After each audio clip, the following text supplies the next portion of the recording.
The Kievan Rus was a powerful confederation of East Slavic principalities within Eastern Europe from the 800s to until 1240 AD when the Mongols invaded. Even after its collapse, most of its principalities lived on for centuries afterwards, before being consumed by Poland, Lithuania, or eventually the Tsardom of Russia. In this series, I will be covering each and every Rus state from before and after the Confederation's collapse, showing its history and unique culture. Welcome to the Principalities of Rus. If you look at any old map of the Rus on the web, you will see there is one area in particular that stands out above the rest. While most principalities are west, north, or both of the wild fields in what is modern-day eastern Ukraine, on the banks of the Taman Peninsula just east of Crimea was a principality cut off from the rest. Its name was Tmutarakan. Before the arrival of Slavs, the area had been first populated by Anatolian Greeks during their great colonization of the Mediterranean and Black Sea from the 8th to 6th centuries BC. This was not unlike other Hellenistic groups which have survived to the present day, such as Azov or Pontic Greeks. Eventually, they created the kingdom of Cimmerian Bosporus, which in turn became a client state of the Byzantines, before passing hands to the Khazars. This is now where the Rus comes into play. The most important thing to know about Tmutarakan is that not much is actually known about the principality. Even when the Rus originally conquered the area, is not fully understood.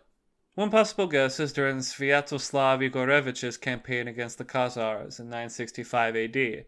However, there isn't enough evidence to confirm it. As for the territory of the principality, it controlled much of the Taman Peninsula, the Belia Veja fortress on the Don River, and the western foothills of the Caucasus.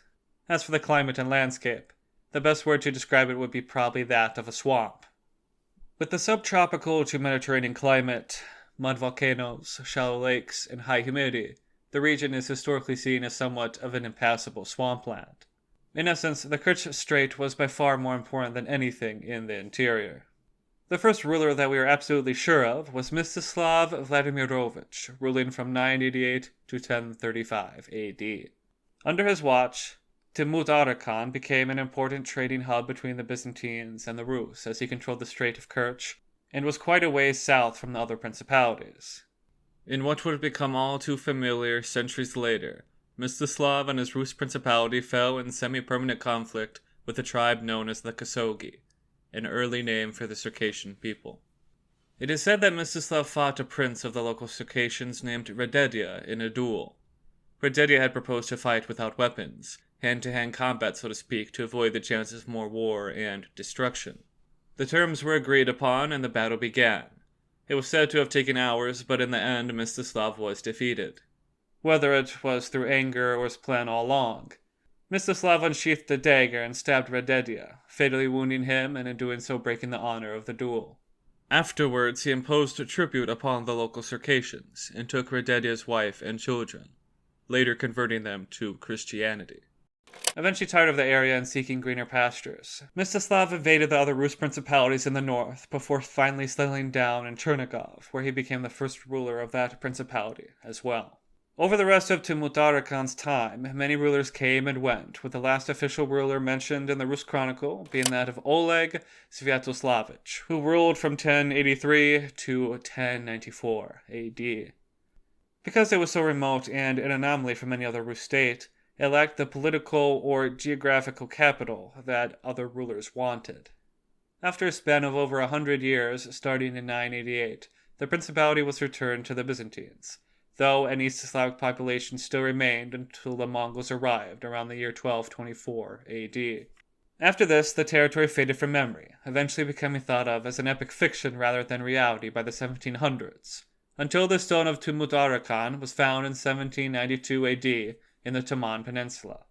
On its description read, in the year 6576, the sixth of the indiction, Prince Gleb measured across the sea on the ice from Tmutarakan to Kerch, 14,000 sajen.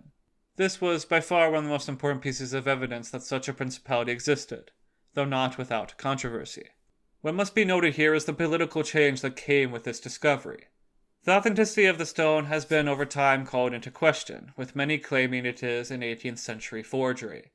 This is mostly because it was thought to have a strange grammatical structure for the time, and the measurement written on the stone. 14,000 sajen, a Rus measurement, or 18.5 miles, was incredibly close to the 18 miles across the straits that Constantine of the Byzantines wrote down. It is unlikely the Rus would have ever had access to the writings at the time to know that. However, microscopic work done by archaeologist Boris Viktorovich Sapunov indicated that the stone and letters of the message had incurred erosion to such a degree it would have been most likely unable to fake. Other such epigraphic monuments from the southern Rus around the same era have been discovered in the past decades, also follow a similar writing style, further indicating it is a real relic. Regardless of its authenticity, it was used as a political tool by Catherine the Great after its discovery in an attempt to link the Byzantines with Russia, and later as a precedent among many other reasons for Russia's invasion of the Caucasus, for which Russia finally conquered in full in the year 1864. And so ends the story of Tmutarakan, one of the most interesting but least understood principalities within the Kievan Rus. For the next episode of this series, I will be covering the Principality of Rusyn and its eventual incorporation into the Grand Duchy of Moscow in 1521. Let me know down below what principalities you would like to see covered in the near future. Thanks for watching, and see you next time.